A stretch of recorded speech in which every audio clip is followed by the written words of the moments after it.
Hello, everyone. My name is Jenny and I'm an astrologer and an energy healer. I work with the Akashic Record and the quantum field, really. Traveling through different timelines and helping clients to release burdens of the past, healing the past and the DNA, so that they can move forward and to create what it is that they came here to create. And so I really appreciate it. I was just looking through my calendar, and so I'm really excited. I have a lot of new clients coming up these next couple of months. So I'm looking forward to sharing with all of you and talking to you, getting to know you a bit. And yeah, I hope that everyone enjoyed their holidays. I really appreciated all of you who stuck with me through 2020 and all of my new subscribers that I gained in 2020. I'm very grateful and appreciative. And I really mean that. I appreciate your support very much. And even if I don't respond to the comments, I see them and I'm grateful for all of the love. So, we're going to talk about the new moon that we have coming a week from now. And then we're going to talk about through 2021, what like the overarching energy is that we have during this new year that we're in now. I think that because it's coming to mind right now, Metatron is asking me to mention that it would be constructive to look at this period that we're in now and what we're experiencing with COVID as a long haul. And when I did the reading with Nostradamus, they did not really give me a lot of details. I could tell that they were holding back a lot. And I understand that. I mean, the timing, I think, was not a time that we wanted to, bring up. I don't think any of us would have been happy to hear that, it was going to take a while. But it is going to take a while. At first, they were just showing me like different phases that we're going through. And I was thinking, okay, that's the wrap up. That's the wrap up.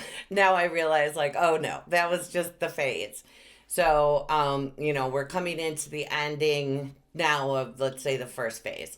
And so, he said that the key word for this year and what will bring peace to every heart is what he's saying is remembering that we are patient. And he's showing me now a seed and how long it takes the seed to germinate in the ground before the first sprout. And then that sprout makes its way up through the dirt to the earth. And, he's talking about now seeding the vision, seeding the dream that this year is a powerful, dynamic year for change. And, when he was talking about bringing the thunder, he pointed out to me earlier this week that, lightning strikes since 2014 have been pretty off the rails. Like they became larger and more, just more of them and you can Google that. I Googled it when he brought it to my attention. And so this is called Bring the Thunder, time to bring the thunder, because it's time to make changes and to manifest for ourselves individually. The collective doesn't change, the world doesn't change. We each change individually, and that changes the world. And so I want to keep the focus of 2021 that Jupiter going through Aquarius and melding with Saturn, and how they came together at the solstice, that is an amazing energy for manifesting. And that what we seed now may take a while to come to its fullness, and we may not even realize what the fullness means, like what that exactly is going to be. But it's a very powerful energy that we're in. and he was talking about releasing poverty consciousness.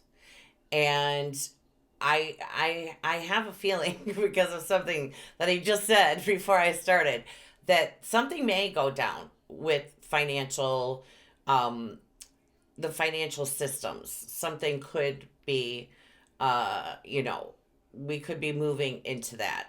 But I'll let you know if I hear any more. But you know, where we know like that what's happening now with the wealthy becoming more and more wealthy, and they're being more poor than there were, and it's just increasing the span like between that. It's like a gulf, and it's getting wider and wider, and that is not sustainable. So you know, that could be something that's coming up this year. But really, for each of us to focus on ourselves and what it is that he's saying the hidden potential that we came in as star seeds, right? And that the potential within us is powerful and manifests when the timing is right. But we're going to talk about like what we can do now in this climate, let's say, with everything that's going on in the world, and sort of like we're all taking turns being at home, right? That this is a powerful time to manifest the dream, to start seeding the vision. He's saying, like seeing your true potential is what he's talking about. The potential that lies within every magnificent creature of creation is what he's saying. And that it's no holds barred. Like there's nothing really ever stopping us from moving forward. It's always a story with us. And then, of course, there is the timing aspect that's important to remember. And so, practicing patience, trusting, having faith, and seeing that it all works out in the end is what he's saying. And another what else was what was the quote that he pointed out? A quote to me that new beginnings are often, or can be, let's say can be, disguised as painful endings. So Jupiter has a lot to do with freedom and the next frontier and what's out there, the way out there, and conquest. And and Uranus, the sign of Uranus, which is Aquarius, where Jupiter is also about freedom, breaking chains of karma. It's like Leo is like the gifts, the light that we have within, the creativity that we have to bring, and Aquarius is the genius. That's where we become a specialist, and where we can really shine. And it's, you know, it's the sign of the star in tarot, right? And it's almost like the heavens open up, and all of these things just all of a sudden we have all of these abilities, and we you know, our ingenuity kicks in, and we know what it is that we're meant to do. We find it. We find what it is that we've been looking for. That's Aquarian energy. And it can be like a sudden awakening too. So I want to just, as we go through the year and talk about everything that's coming up, I want to make sure that everybody really comes away from this video filled with hope and recognition of, he's saying, what it is that each of us carries within, the potential, unlimited potential, and every reason to trust and to believe that the creator is, he's saying, waiting to bless you, you know, wants to bless you. And he was also speaking to this being a time of us moving into the feminine individually, which means coming into receiving mode and being open to receive and allowing yourself to feel your heart chakra. When you say that you feel all of the love that you have for yourself, feeling that welling up in the heart chakra, and trusting that you can never be abandoned and that there's never any reason to have fear, and to release doubt in the capacity. he's saying the capacity that we have for change and that it doesn't have to unfold in a dramatic fashion. He's saying that because, a lot of times people, and this is where we get into Taurus, where Uranus, who rules Aquarius, is. Taurus is like what we're used to, where we're comfortable, the way that it's always been. It's like the warm blankie. And Uranus wants change. And so a shift in what is familiar to us, that's definitely on the menu. Fives can be tricky. 5 years are tricky. Fives can be tricky, but they can also teach us flexibility and innovation and ingenuity, doing it a different way. Most people have had to accommodate different ways of working and connecting. And that also is Aquarian. It's humanity, but it can also be like online groups. That's Gemini as well. But, work that we would have done or meetings that we would have attended, conferences, workshops are online now. And so really being open to new ideas coming in. And I will post the article below because I found, I can't remember the publication, but I will put it in the link. Yeah, I emailed it to myself, so I'll be able to find it. But they're back in 2014 again. And remember, Saturn cycles are 7 years, so it's significant. They spotted this fuchsia color, which it's actually like a fuchsia magenta. I associate Mary Magdalene with magenta. But everybody has their own way of looking at that stuff. But for me, she's typically magenta. So that it's like a planet or a star. They don't even know what it is because it keeps moving every time they try to get a better view. It moves. So I'm going to put that in the show me more or show more box below if any of you would like to check that out, because he did bring that up. Uranus and Aquarius also covers the cosmos. It's sort of like it's the atmosphere, like the air above the mountain, and really being able to see things from the highest perspective and taking the long view and just knowing that even when, there are things playing up like little hurdles to overcome. Sometimes, when there's a lot of those and nothing is moving, then okay, it's a no. And then you go a different direction. But, don't be surprised if that kind of thing is happening. So last year, of course, we had the Saturn Pluto meeting in January, almost a year ago. It'll be this new moon, which falls not even 1 degree from where they met. It happens on that same day, on the 12th of January. So that's interesting. But that Mars-Saturn square, so Mars is the fire and our drive, ambition, like the force that pushes us forward, that pushes us out of the womb. And then as the ancient ruler of Scorpio, the energy that pushes the seed to open. So Mars had been coming into a square. August and September, he had his first 2 of 3 squares with Saturn. And that was part of the reason that we knew that there would be a fall surge, is because of what was happening with Mars squaring those planets again. But now Mars is, actually today, he is on my ascendant. And so that means he's wrapping up his trip through Aries. So Mars came into Aries on June 29th of 2020. And he is just now pulling out. Like by the time this video is uploaded, I'm making this on the 5th. It's pretty late. I had a lot to do today, so it's pretty late on the 5th. But when this comes out on the 6th, he will have crossed into Taurus. So, that was that 2020 dark night of the soul, Metatron, Knight, night, Mars. We had a collective dark night of the soul.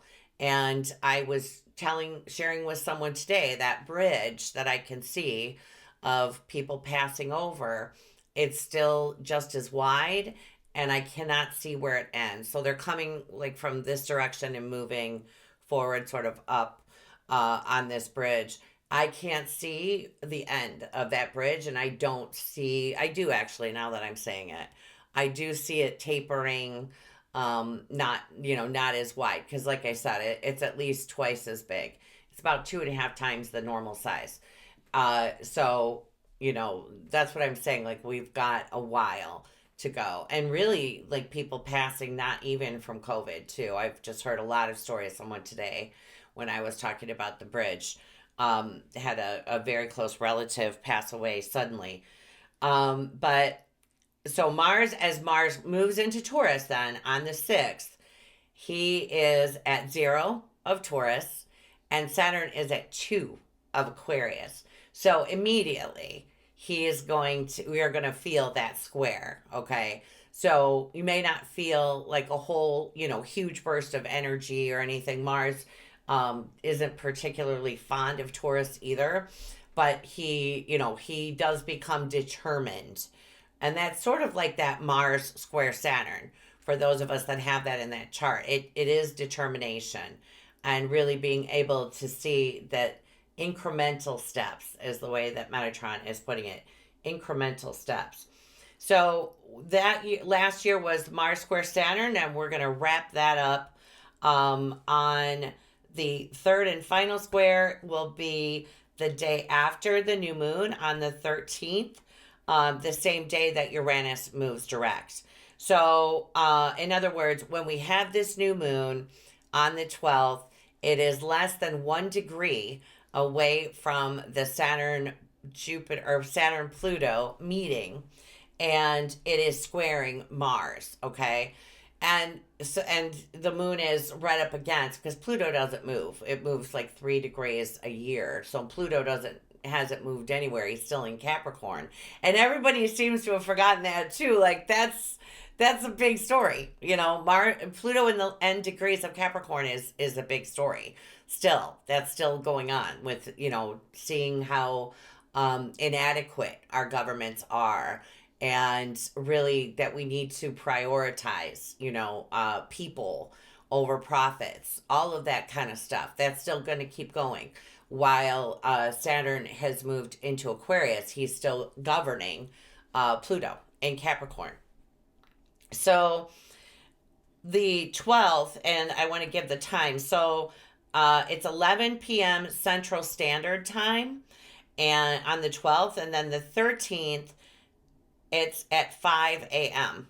in London, and you can just adjust, because people were asking me to do other time zones, and really, honestly, I have viewers from everywhere, so I'm just going to give the Central Time, and then 5 a.m. in London. That's a 0-0. Remember how in the last video he was bringing up the Fool energy, new frontiers. It's like whatever wasn't working for us, and maybe you haven't discovered yet what it is, but it would have something to do with a legacy energy or confidence, or, being able to stand on our own 2 feet, having a backbone. And he brought that up too a few weeks ago with me, that 2021, where those of us who have a hard time saying no are going to learn how to say no and how to have boundaries, safe boundaries with other people, that's going to be a part of the story for 2021. And so that is happening. It's at 23 degrees of Aquarius. And like I said, Venus, let's see.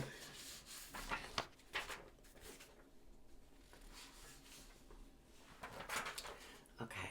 So here is the chart for the new moon on the 12th of January. And you can see there's Mars in Taurus. So he is square to Saturn in Aquarius. And he is getting ready to move into his conjunction with Uranus. Mars and Uranus, I mean, they're not like enemies or anything like that. But that can be, it can be like a fire tornado. I don't really see it that way at all in this chart. I see it more like it's almost wet is what it looks like to me, because maybe it's in Taurus. So I don't know if he's showing me like that the mud thing with Taurus, how we can get stuck in the mud there. But you know, that was that chart that Mars meeting Uranus is what I talked about when I did the end of corruption video, when I talked about the inauguration that we're about to have, that's an energy that's happening that day. So as we come into the new moon energy, definitely in the way that Venus is speaking to Saturn and Jupiter, that definitely tells me that it's going to have a lot to do with the divine feminine coming online. And because of the way that they're having the conversation that they're having there. And Pluto relates to the ancestors. And so in Capricorn, you would look at that as like maybe as the matriarch or the patriarch of the family. I'm not going to say one or the other because it is different in people's charts. So, you know, we look at that more as the father energy, Saturn, but this is going to be about releasing past and like things that are held deep in the memory, deep in the DNA memory. And then, you know, birthing something new because of the way that they're talking with Mars and Uranus. It's going to be birthing something new, something that helps you to feel good about yourself. And a lot of this energy, too, remember that Taurus is the sign of the physical body. So if you're, you know, looking to start a new fitness program, something that requires motion, this would be a good energy to make that commitment to have some sort of transformation. You know, maybe moving out of the comfort zone, doing things a little differently, adding or deleting something from the diet, you know, where you have control right now. Put something new to work, you know, take control. So much of work that we do, you know, in the spiritual community is linked to healing the ancestors, you know, healing the past. And of course, there, you know, that needs to be done too. But it also is remembering that we came here to create the future. And so, you know, moving past like things that have gone on with authority figures or where there's been a loss of confidence and doing something that makes you feel good about yourself. Okay. That's what that energy says to me. Also, let me just get you guys, because I did the year, there's like so many notes I have to look at. So I think that's all I'm going to say about that new moon. You know, the moon with Pluto, it's going to, you know, it could be emotional. Typically, new moons are not so emotional. It could be.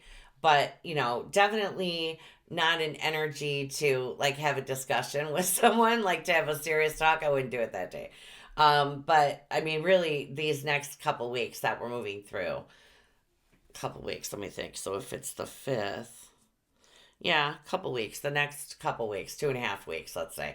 There it's a stressful energy because Mars is now, you know, he's gonna square Saturn, he's gonna square Jupiter, he's gonna move up on Uranus. And so as we go through January is not like so easy peasy. It's nice that tomorrow, you know, Mars will move into Taurus, and then on the 9th, Mercury and Venus will also change signs. So all three of them, they're all personal planets. When they all move into signs, that will bring a fresh energy on board, feeling like a kind of like a breath of fresh air, is the way that that feels. So that happens. Uranus moves direct on the 13th, and so let me just talk about Uranus now. Uranus on the 11th comes to 6 degrees and 43 minutes. He will move from that exact degree and minute on the 13th. I mean, that's when he officially moves direct, okay? Remember that they're not actually going backwards. It's just that they are between the earth and the sun. So they appear to be and they feel energetically to be moving back. They aren't actually moving back. But he won't even move forward 1 minute until the 18th. And then it's just 1 minute. Like he's at that spot right now. So, in other words, whenever a planet stations, that energy is more intense. You know, when you look at a natal chart, if someone has a planet that's stationary direct, that's an important planet. When something is stationary retrograde or stationary direct, it's just a more intense energy. And so we're going to be feeling that Uranus. And Uranus always wants innovation and change. He wants fresh, new, something youthful. And with that, that's what I'm saying. With being in the sign of the physical body, you want to do something that brings vitality. And you know, if it's something that you've been meaning to do, start doing it this week as we come up to him beginning to move forward again. Try to get that, you know, solidified in there and make that like a new habit that you're doing, that you're taking on. I don't know, you guys, words are like elusive. Okay, so Mars will clear the hurdles, let's say, in Taurus. Once we come into that full moon on the 28th of January, that's about like the exact same, the timing with that is the same. And that is a full moon in Leo. It's a nice full moon. It's about 9 degrees of Leo for those of you who want to know. On the February 14th, 15th, Saturn will move into shadow. Okay. So pay attention mid-February to what's going on, because as that is happening and on the 17th, 18th, depending on where you are, is the first of this year's Saturn Uranus squares. So Saturn, and this gets a little wonky. So Saturn is the traditional ruler of Aquarius. Before Uranus was discovered in I think it was 1784.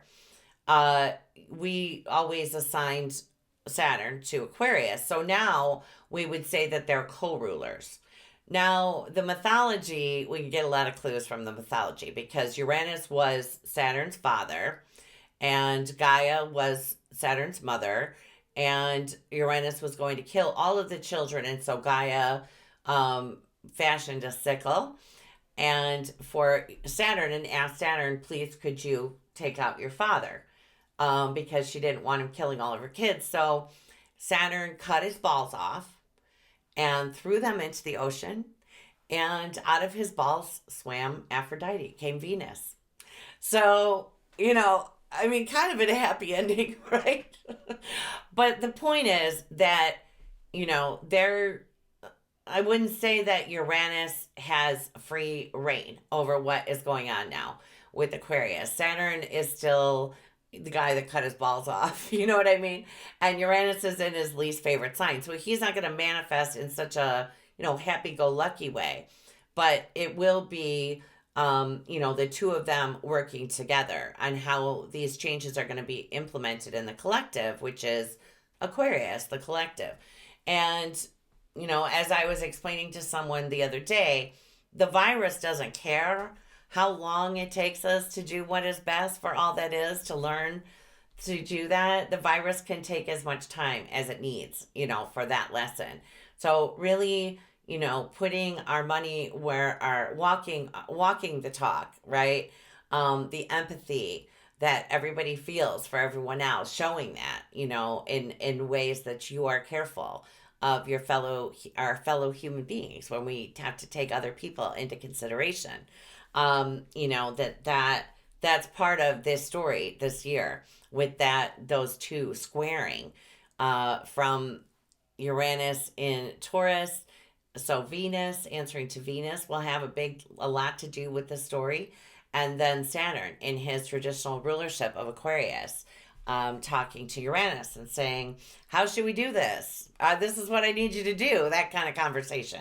So that first square is the 18th of February, and they're squaring at 7 degrees they're each at 7 degrees. So whatever you have, like 5 to 10 degrees, okay, let's say 5 to 10. And you could give yourself, if you've got something at 4 or 11, go ahead, throw it in. But, you know, those planets, those placements are going to feel that. Now, depending on what sign that they're in, they're going to feel it differently. But you're definitely it's going to have an effect. And then on the 20th of May, Saturn will station at 13 degrees. Okay, so whatever you have from 7 to 13, Saturn is going to hit that 3 times. Okay, so I just want everybody to be aware of that. On the 23rd of May, then Saturn moves retrograde. And as he is stationing and beginning to move retrograde, we have the Sagittarius Eclipse, which goes over, we'll be able to see it from Western United States, Western South America, Australia, and Southeast Asia. Okay, give me a chance to see if I can get this to stop. Okay. All right. So, yeah, that will happen like right at the same time as the eclipse. And then on the 10th of June, we have an eclipse. And this one, because of, what I said about the oceans and the melt, this is it starts in Canada, goes over, it hits Greenland, and then it goes over the North Pole and comes down through Russia. So that whole, where the ice is, okay? So that I found interesting. That's happening on the 10th of June. And then the 14th of June, so while we're in the eclipse energy, is the second Saturn Uranus square. So moving away from what we're used to, what's comfortable, even what's comforting, if we've, taken solace in something that maybe we're over solacing ourselves. You know what I mean? Taking back the control, because that's really what that's about when we have an addiction. There's some part of us that thinks that we don't really have control over what's happening in our lives.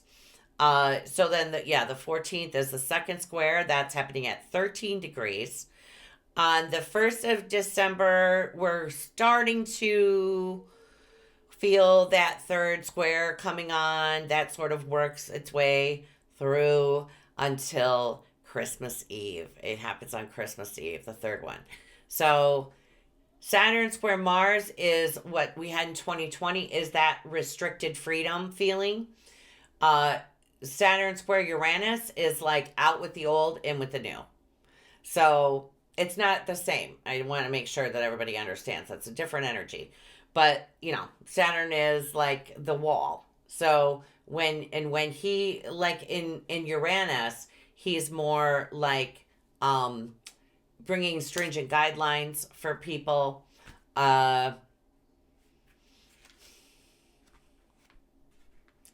Learning to honor what is best for all that is. That's what the way that Metatron said that. So I also want to mention then mid-February, about the third week of February, the nodes of fate, which I've been telling you, are squaring Neptune. And Neptune is where we're like, what? They're squaring the nodes of, it's been squaring the nodes of fate. We've been in that energy for a while. So that is foggy, where we're like, what's happening? What's going on? Because we can't see clearly. So that's good that is happening. And then in late March, Mars is going to meet up with the North Node in Gemini. And so the North Node is answering to Mercury, as Mars will be while he is in Gemini, answering to Mercury. And Mercury is going to meet up with Neptune at the same time. And what I saw from that is, first of all, that will shift us into a new phase, let's say. Or let's not say it's a new phase. But it's also really inspirational. I mean, that can be, and sometimes, Mercury in Pisces can be kind of like slogging through the water. But, that's an inspirational energy for sure, okay? And all of the contacts that Mars is making with Jupiter through when he's moving through the beginning of Taurus, coming up to Uranus, and he's coming into contact, a square, with Jupiter, that also is not going to feel like you're being held back. That is inspirational. And that can bring, some sort of gift or some sort of reward, depending on the work that we've put in toward the goal. So also this year, good news is that Mercury, the last couple of years, Mercury has been retrograde in water. And that's rough. Like, that's a lot of emotional stuff. This year, he is going to be retrograde in air. So I thought I would give you those dates as well. Um, we don't have a Mars retrograde this year, and Venus doesn't go retrograde. Actually, she goes retrograde at the end of Capricorn while she's with Pluto. So, but that's at the end of December. So we're not going to worry about that. So Mercury moves retrograde on the 30th of January until the 21st of February. And that will be from 26 degrees of Aquarius to 11 degrees of Aquarius. Woo. And then on the 29th of May, he will move from 24 Gemini to 16 Gemini. So that will be during eclipse season. He finishes that retrograde on the 22nd of June. And then September 27th, he will go retrograde at 25 Libra to 10 Libra. And that finishes, did I not write that one down? No, I didn't. So it's a 3-week period. Mercury's always 3 weeks. So if I could do addition quickly, I would tell you what that date is in October. There was something else with October, the 10th, 11th. I don't know why I didn't write it down, but there must be a reason. So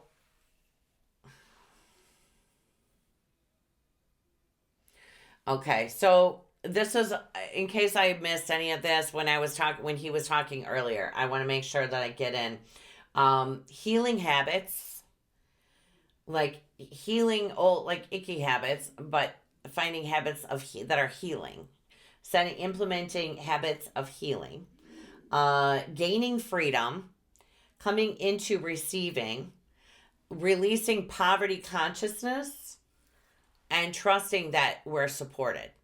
We came here, wanted to be here now, and there's a lot more, coming down the pike, at least in my lifetime. Things really, really shift in a big way. But I don't know, when we're going to talk about some of that more. I think I am going to mention one thing. So, Saturn, one of the manifestations that just started, like, I'm not sure exactly when it actually started, but that they discovered over the past year and a half or so are these pockets in the permafrost, because the permafrost is defrosting. And as it's defrosting, there are pockets of methane gas that are deep, deep, deep down. And this is in Siberia. You can look that up too.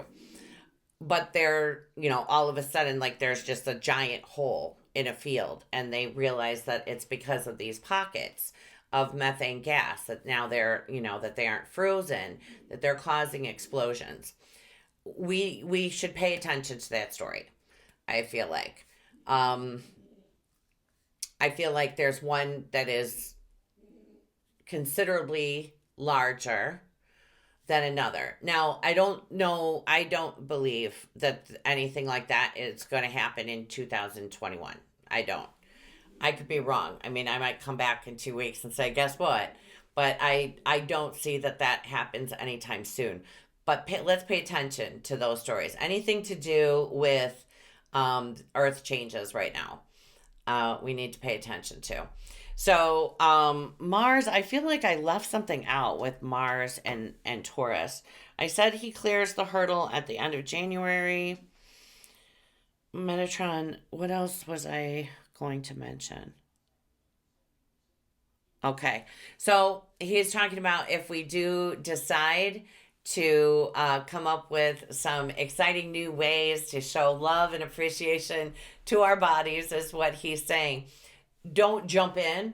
I mean, obviously, if you're younger, maybe that's fine for you, but we want to, with Mars and Taurus and going through all of these squares, it really, anything with stretching, like yoga, but, and it's good always to do energy work and healing work and be conscious of our vibration, and making sure that we're completely in the body and grounded so that we aren't picking up all of the silly stuff in the ethers.